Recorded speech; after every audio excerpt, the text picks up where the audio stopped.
Halo, selamat datang di video tutorial literasi informasi.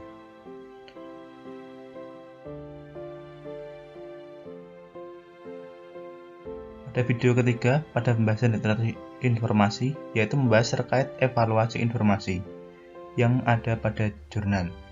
Teman-teman udah tahu belum nih caranya? Kalau belum tahu, yuk simak penjelasan berikut ini.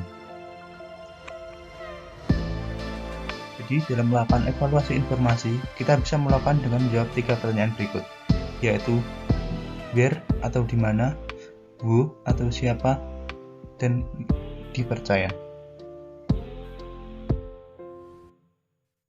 Who atau siapa, jadi perlu diperhatikan siapa penulis, terus apakah penulis tersebut memang berpengalaman pada bidang yang sedang ia tulis atau tidak.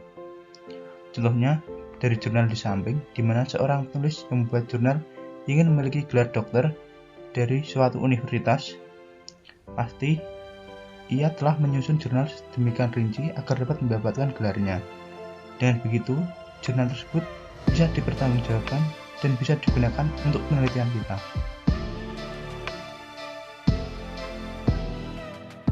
Pertanyaan kedua, where atau di mana? Di mana di sini mengacu pada tempat kita mencari atau menemukan jurnal atau informasi yang akan kita pakai.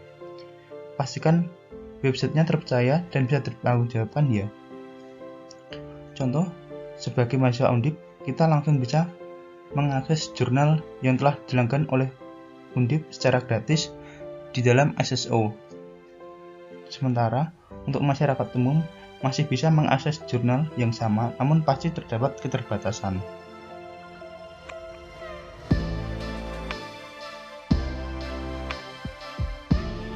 Pertanyaan yang ketiga, apakah informasi tersebut bisa dipercaya?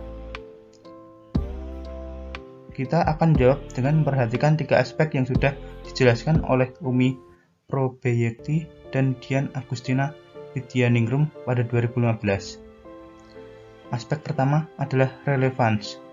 Di sini kita perlu memperhatikan kesesuaian informasi yang kita perlukan dan yang kita butuhkan.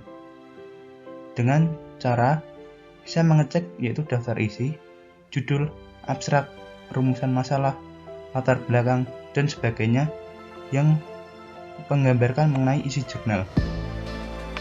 Untuk aspek yang kedua adalah currency, yang berkaitan dengan kemutakhiran informasi.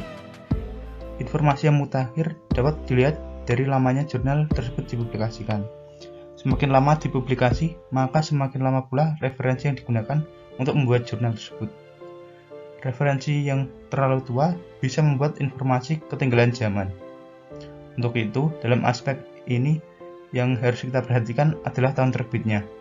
Jurnal yang dapat dijadikan sebagai contoh merupakan jurnal terbitan 10 tahun terakhir, sehingga informasi dan referensi masih relevan jika digunakan pada tahun ini.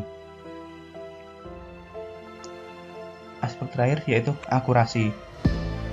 Hal ini mengacu pada keakuratan sumber informasi, yaitu dengan cara melihat bibliografi, rujukannya, dan juga memperhatikan tata bahasa serta ejaannya. Dalam aspek akurasi ini juga bisa dilihat dengan cara menjawab pertanyaan-pertanyaan sebagai berikut.